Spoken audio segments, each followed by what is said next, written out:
Hello. I never thought my badge would give me more respect than my wedding ring. After years of my wife treating me like a glorified babysitter with a paycheck, I stopped fighting for her attention and became exactly what she wanted, just a co-parent. When other women started noticing the new me, suddenly my wife remembered I existed. My name is Connor Roberts. I'm 43 years old, and I've been a police officer with the Chicago PD for almost 20 years now. I met Allison during a routine patrol near her dance studio. Some punk kids were harassing her students, and I stepped in. She thanked me with coffee, and that coffee turned into dinner.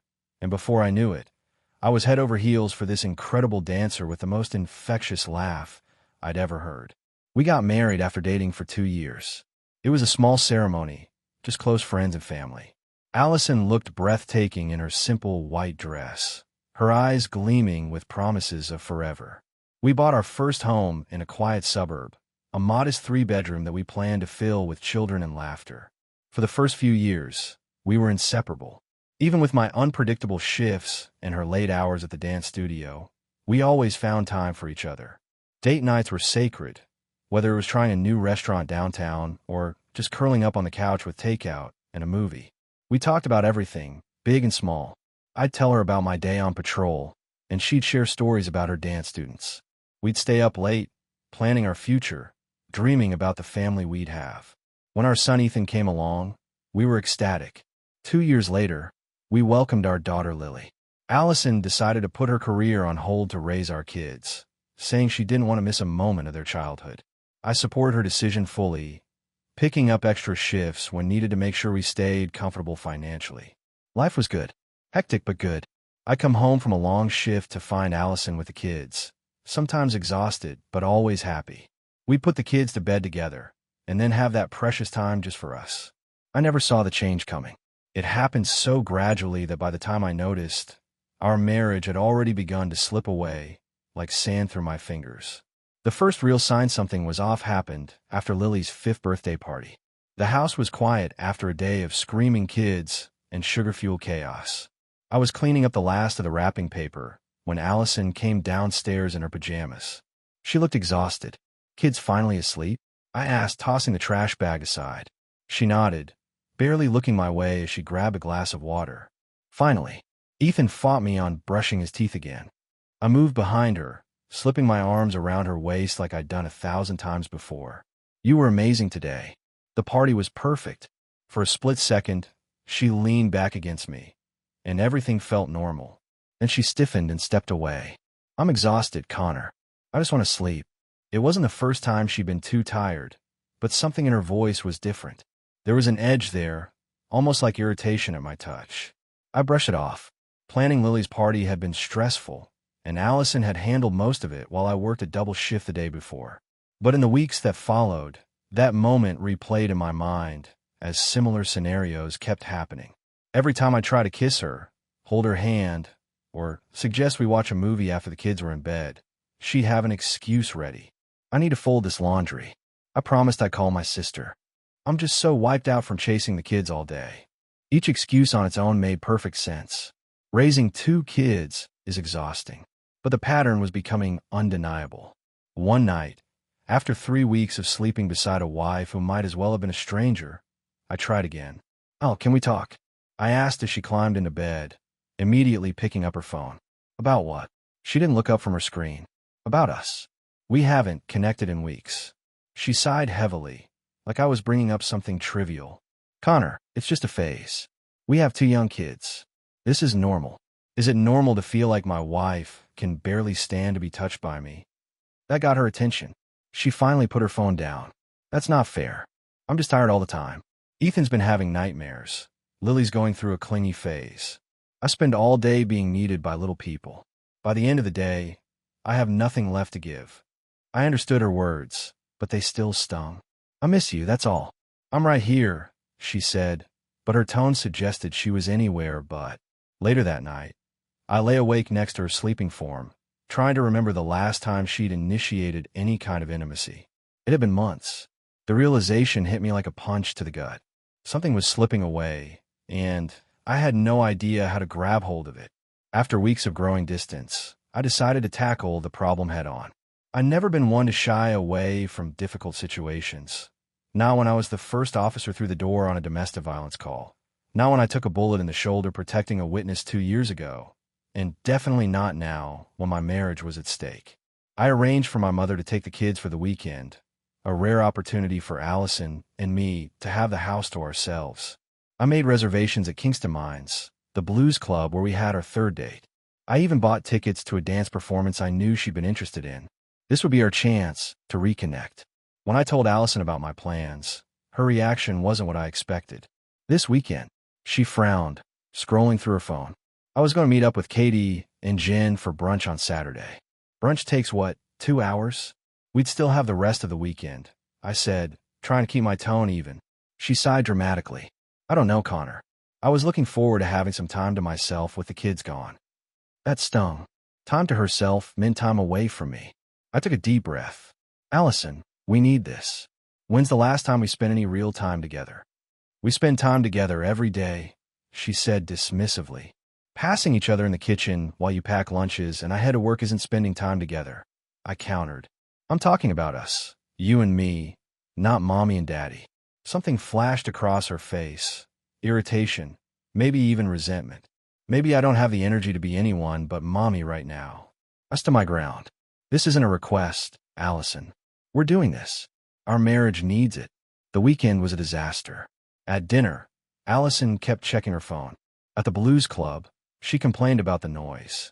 During the dance performance, the only time she showed any emotion was when she criticized the lead dancer's technique. On Sunday morning, I finally laid it all out. I was sitting at the kitchen table, coffee in hand, while Allison unloaded the dishwasher, the clatter of plates punctuating the silence between us. I think we should see a marriage counselor, I said firmly. The plate in her hand froze midair. Excuse me. We're not okay. Allison, we haven't been for months. She set the plate down with controlled precision. We're fine. Every marriage has ups and downs. This isn't a down, it's a free fall, I insisted. I want us to talk to someone professional before it's too late. Her eyes narrowed. There's nothing wrong with us, Connor. You're making problems where there aren't any. I kept my voice level, the same tone I used to de-escalate tense situations on the job. I'm trying to save our marriage. Why are you fighting me on this? Because it's unnecessary. You want to tell some stranger all our private business because you're not getting enough attention. She slammed the dishwasher closed. Maybe if you weren't so needy, I wouldn't feel so suffocated all the time. Her words hit like a physical blow. Needy. I've been giving her space for months while still carrying my load at home and working full-time in one of the most dangerous districts in Chicago. That's when I knew. This wasn't about counseling. It was about us. Or rather, the fact that for Allison, there was no longer an us. 3 days after our failed weekend, I was working the graveyard shift when a call came in about a convenience store robbery. My partner and I were first on the scene. The perp was cornered and desperate, waving a gun at the terrified cashier. I talked him down, got him to surrender without anyone getting hurt. The adrenaline rush reminded me why I became a cop. To protect people, to make a difference. When I got home that morning, still riding the high of a clean arrest, Allison was in the kitchen making breakfast for the kids. I want to tell her about it, about how I'd connected with that scared kid holding the gun, saw something redeemable in him. Morning, I said, hanging up my jacket. She barely glanced up. Ethan has a dentist appointment at 3. Can you take him? I have to pick up Lily from her play date. No, how was your shift? No, glad you're home safe. Just logistics. Sure, I answered automatically. She slid a note across the counter with the dentist's address. Also, the dryer's making that noise again. That was it. Our entire exchange. She returned to packing lunchboxes while I stood there, invisible. Later that day, after taking Ethan to the dentist, I ran into my old partner Mike at the hardware store. I was picking up parts to fix the dryer. Connor Roberts. Man, it's been ages, he said, clapping me on the shoulder. How's life treating you? It's good. I lied automatically. Mike squinted at me. Yeah? You don't look good. Everything okay at home? Something about his directness broke through my defenses. Before I knew it, I was telling him everything over beers at the bar next door. Sounds rough, brother, Mike said when I finished. What are you going to do? I stared at my half-empty glass. What can I do? We got the kids to think about. So what?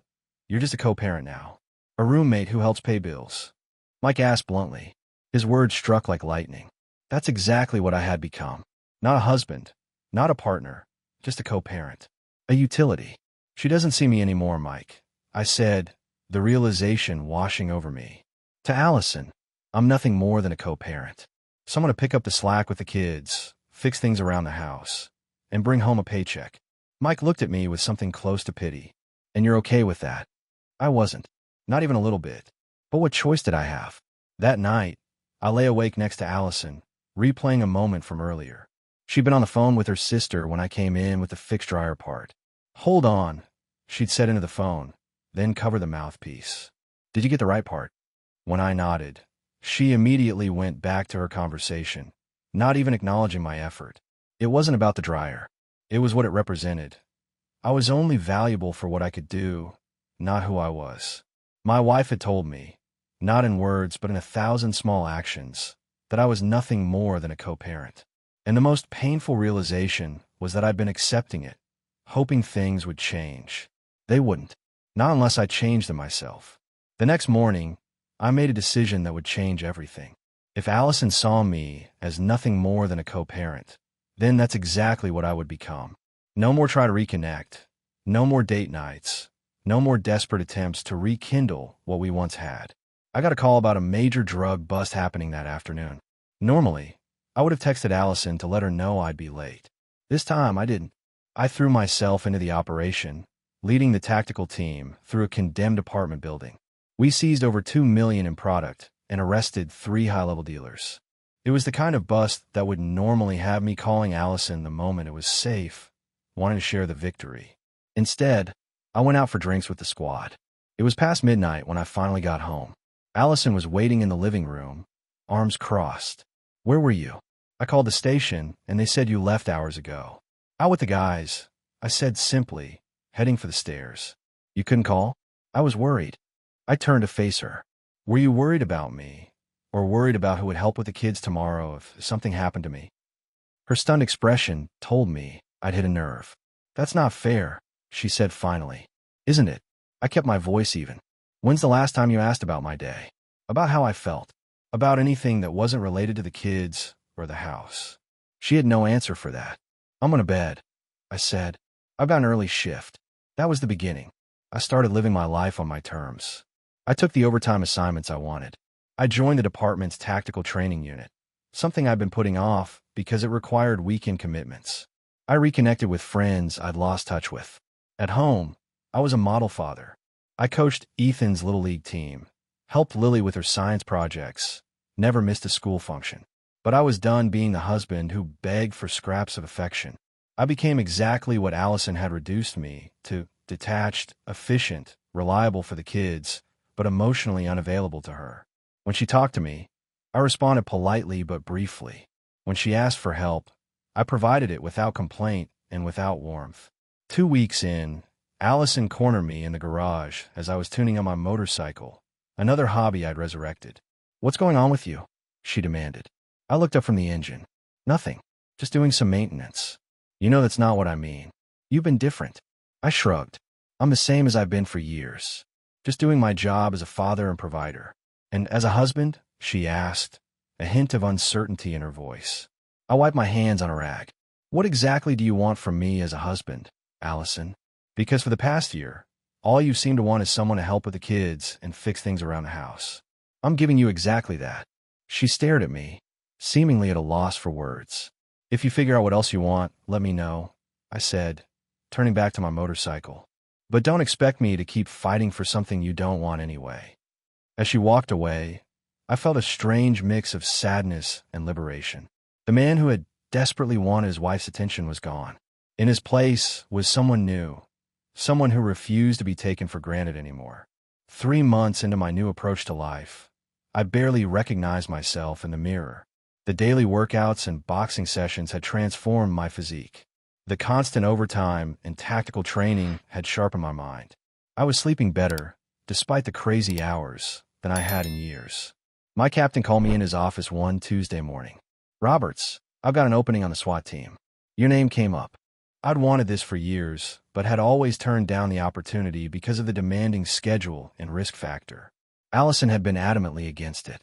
"I'm interested," I said without hesitation. "Training's intensive. 3 months, including 2 weeks in Quantico. You'll be away from home a lot." "Not a problem, sir." He studied me. "Something's different about you, Roberts. Can't put my finger on it." I just nodded. "When do I start?" "That night," I told Allison over dinner. The kids were excited, bombarding me with questions about SWAT teams and hostage rescues. "Sounds dangerous," Allison said after the kids were in bed. "It's what I've always wanted," I replied, loading the dishwasher. "You never mentioned that before." "I mentioned it 8 years ago. You said no." Her eyes widened slightly. "And now you don't care what I think." "I care what you think about the kids, about their well-being. Beyond that." I shrugged. "You made it clear my feelings don't matter to you. Why should yours matter to me?" Harsh, maybe, but true. The next weekend, I had my first SWAT training session. Afterward, some of the guys invited me to a bar downtown. I hadn't been out socially in so long that it felt strange, but good. The bar was crowded, and I found myself talking to a woman named Rachel, a prosecutor with the DA's office. The conversation was easy, flowing naturally from work to books to travel. She laughed at my jokes, asked thoughtful questions, maintained eye contact. It had been so long since someone had shown genuine interest in me as a person that it felt almost surreal. "So, Connor," she said, sipping her whiskey, "tell me about yourself." "Married?" "Kids."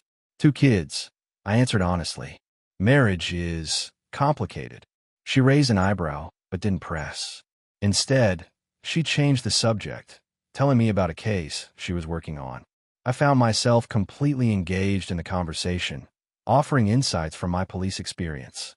"You should come by the office sometime," she suggested when we were saying goodbye. "We could use your perspective on some cases."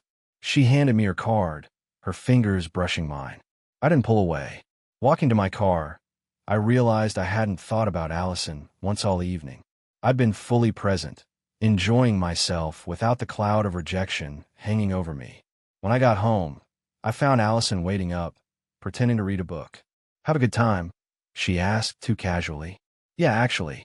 Met some interesting people." "People or women?" Her tone was sharp. I looked at her directly. "Both. Does it matter?"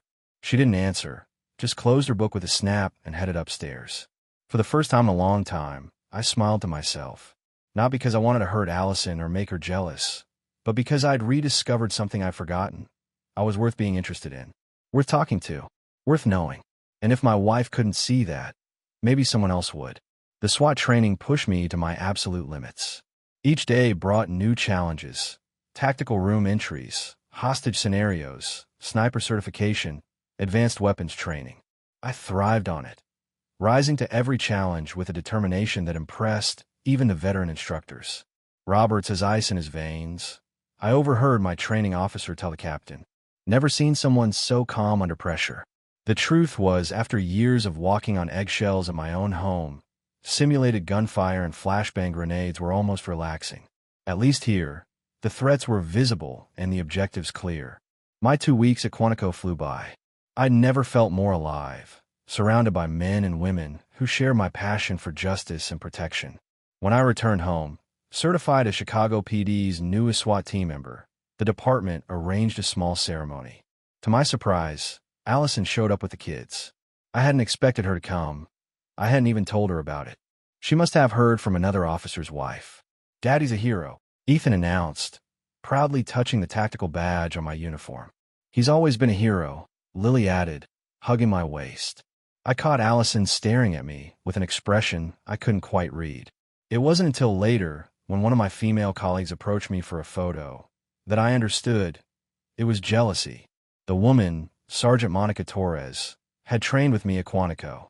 She was smart, tough, and completely professional, but also undeniably attractive. "Great job in there, Roberts," she said, standing closer than strictly necessary. "We should celebrate sometime." I saw Allison watching us, her body language tense. When Monica walked away, Allison immediately appeared at my side, her hand possessively on my arm.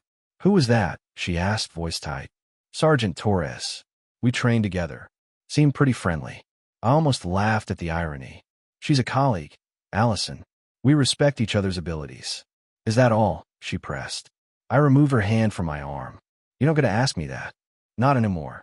The drive home was silent. After the kids were in bed, Allison approached me in the kitchen as I was making protein shake. You've changed, she said, watching me measure supplements. Yes, I agreed simply. The kids miss you. You're barely home. I'm home plenty. I coached Ethan's game last weekend and helped Lily with her science project yesterday. That's not what I meant. I put down the shaker bottle and faced her. What did you mean then? I miss you, she said, voice barely above a whisper. 5 months ago, those words would have been everything I wanted to hear. Now, they rang hollow. Which part of me do you miss exactly? I asked. The man who begged for your attention? Who tried everything to make you happy while you treated him like he was invisible? Because that man is gone. Her eyes filled with tears. I never meant to make you feel invisible. But you did. For years. I picked up my shake and headed for the door. I have an early shift tomorrow. As I climbed the stairs, I heard a notification on my phone. It was Rachel from the DA's office, asking if I was available to consult on a case. I found myself smiling as I typed my reply. Later that night, I lay awake thinking about how drastically my life had changed. The respect I now commanded at work. The new friendships I formed. The women who looked at me with actual interest, who valued my opinions and enjoyed my company. For the first time in years, I felt like a complete man again. Not just a father, not just a provider, but a person with his own identity and worth. My life had fallen into a new rhythm. SWAT training 3 days a week, regular shifts, and my limited but quality time with the kids. I'd started consulting with the DA's office on special cases, working closely with Rachel. Our professional relationship had developed into a friendship that I valued greatly. One evening, after wrapping up a difficult case involving a child trafficking ring, Rachel suggested we grab dinner. We ended up at a small Italian place downtown, discussing the case and decompressing from the emotional weight of it. You were incredible in there, Rachel said, twirling pasta on her fork. The way you connected those evidence threads, it's going to put that monster away for life. Just doing my job, I replied, though her praise felt good. No, it's more than that. You care. It shows in everything you do. Her words struck a chord. What had Allison last noticed or appreciated my dedication? My phone buzzed with a text from her, as if summoned by my thoughts. Kids in bed. When will you be home? I put the phone away without responding. It could wait. Everything okay? Rachel asked. Yeah, just home stuff. I changed the subject. Tell me about that brief you're working on for the appeals court. By the time we finished dinner, it was after 11. Rachel walked me to my car. Thanks for tonight, she said. It's rare to find someone who understands this work. I feel the same way, I admitted. There was a moment, a brief, electric moment, where we stood close enough that I could smell her perfume. She looked up at me, a question in her eyes. I stepped back slightly, not because I wanted to, but because despite everything, I was still married. Good night, Rachel, I said softly. She nodded, understanding in her gaze. Good night, Connor. When I got home, Allison was waiting in the living room, fury evident in her rigid posture. It's midnight, Connor. Where were you? Working a case, then dinner. I headed for the stairs. With her, that DA woman. I turned. Her name is Rachel. And yes, we closed a major trafficking case today. Is that all it was? Allison's voice had a razor edge. What are you implying? I'm not blind. I've seen how she looks at you. How all these women suddenly look at you. I laughed without humor. That's rich, coming from you. After years of treating me like I'm invisible, you're worried about other women seeing me? Are you sleeping with her? Allison demanded. The question hit like a slap. No, I'm not. But the fact that you'd ask that shows how little you know me now. What happened to us, Connor? Her voice softened, a hint of the old Allison breaking through. You happened. You decided I wasn't worth your attention anymore, that I was just good for paying bills and co-parenting. So I became exactly what you wanted. I never wanted this, she whispered. What did you want then? Because you made it pretty clear it wasn't me. She had no answer. I continued up the stairs, leaving her standing there with tears streaming down her face. In bed that night, I thought about Rachel, about the moment we'd shared. I hadn't crossed any lines, but for the first time, I'd wanted to. Not out of revenge or spite, but because it had been so long since someone had looked at me that way, like I mattered, like I was valuable beyond what I could provide. I came home from a grueling SWAT exercise to find the house unusually quiet. No TV blaring cartoons, no kids arguing over toys. Instead, there was soft music playing and the smell of something delicious cooking. "Allison," I called out, setting down my gear. She appeared from the kitchen wearing a dress I hadn't seen in years. Her hair was styled, makeup carefully applied. "Hey," she said with a hesitant smile. "I asked my sister to take the kids for the night." I raised an eyebrow. "Any particular reason?" "I thought we could use some time alone." She gestured toward the dining room, where the table was set with candles and wine glasses. "Dinner's almost ready." Cautiously, I showered and changed. When I came downstairs, Allison had served my favorite meal, her grandmother's lasagna recipe she hadn't made in at least 3 years. "This is unexpected," I said, taking a seat. "I've been doing a lot of thinking." She poured the wine, her hands slightly unsteady. "About us. About what you said." I took a sip, waiting. "You were right," she continued. "I've been taking you for granted, treating you like you were just there to help with the kids and the house." "What changed?" I asked, genuinely curious. "I did." She met my eyes directly. "Seeing you become this new person, confident, independent, it made me realize what I've been throwing away. Or it made you realize other women find me attractive now," I countered. She flinched slightly. "That's not fair, isn't it? You never showed interest in rekindling things until Rachel and Monica came into the picture." "It's not about them." She reached for my hand across the table. "It's about us. About what we used to have." For a moment, I almost believed her. Then I remembered all the nights I tried to talk to her, all the dates she'd canceled, all the times I'd reached for her only to be pushed away. "We haven't had an us in a long time, Allison. And that was your choice, not mine." "I know." Tears welled in her eyes. "I took you for granted. I thought you'd always be there, no matter how I treated you. Then suddenly you weren't anymore. Not really. And I realized what I'd lost." After dinner, she moved closer on the couch, her hand finding mine. "I miss you, Connor. I miss us." When she leaned in to kiss me, I found myself responding briefly before pulling away. "What's wrong?" she asked. "This feels too little too late." I stood up, needing space. "You ignored me for years, Allison. Now that I've stopped begging for your attention, suddenly you want me back." "I made a mistake," she whispered. "A horrible mistake. But we can fix this." I looked at her, really looked at her. The woman I'd fallen in love with all those years ago. Once, I would have given anything to hear these words from her. But the man who had desperately wanted her validation no longer existed. "I don't know if we can," I said honestly. "I don't know if I want to try." "Because of her, Rachel." I shook my head.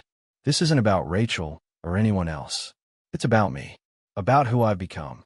She stood up, determination in her eyes. "I'm not giving up on us, Connor. I know I hurt you. I know I've got a long way to go to earn your trust back. But I'm going to try." Part of me wanted to believe her. Another part wondered if this was just a reaction to the possibility of losing what she'd taken for granted for so long. When she finally noticed I was gone, it was already too late. I'd changed too much to simply go back to the way things were. "I need time," I said finally. "I can't just flip a switch and forget the last few years." As I headed upstairs, I felt her watching me. Hope and fear mingled in her gaze. The irony wasn't lost on me. Now she was the one longing for attention that might never come. 6 months after Allison's first attempt to reconcile, our life had settled into a new pattern. She had been persistent, planning date nights, leaving notes in my lunch bag, making efforts to ask about my work. Small gestures that once would have meant everything to me. The kids noticed the change. "Mom's happier now," Lily observed one evening as I helped her with homework. "She laughs more." I nodded, not sure how to explain the complex emotions beneath the surface of our recalibrated marriage. Allison had joined a support group for police spouses, making genuine efforts to understand the stress of my job. She'd even started therapy on her own, something she'd refused when I suggested couples counseling years ago. One night, after the kids were asleep, she joined me on the back porch where I was enjoying a rare moment of quiet. "I've been thinking about us," she said, settling into the chair beside mine. "About whether you'll ever trust me again." I took a sip of my whiskey. "I don't know, Allison. I'm trying. But you're not there yet." "No," I admitted.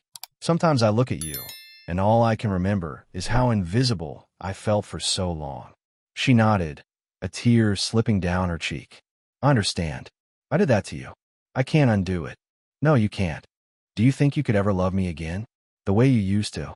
It was the question we'd been circling for months. I don't know. I said honestly. That version of me is gone. I know. She wiped her eyes. I killed him with 1,000 cuts of indifference. Her raw honesty caught me off guard. She wasn't trying to manipulate me or minimize what had happened between us. She was finally taking responsibility. I reached across the space between us and took her hand. It wasn't forgiveness, not completely, but it was a start. I'm not making any promises, I said quietly, but I'm willing to see where this goes. The man who had once desperately craved her attention was indeed gone. In his place was someone stronger, someone who knew his worth regardless of whether she recognized it. That man could choose to stay or leave on his own terms. As she squeezed my hand, I realized something important. Whatever happened between us now would be a choice, not a desperate attempt to salvage something broken. We might build something new together, or we might part ways. But either way, I would never again accept being treated as nothing more than a co-parent, a provider, an afterthought. I had become exactly what she once reduced me to, and in doing so, I had found myself again. Bye.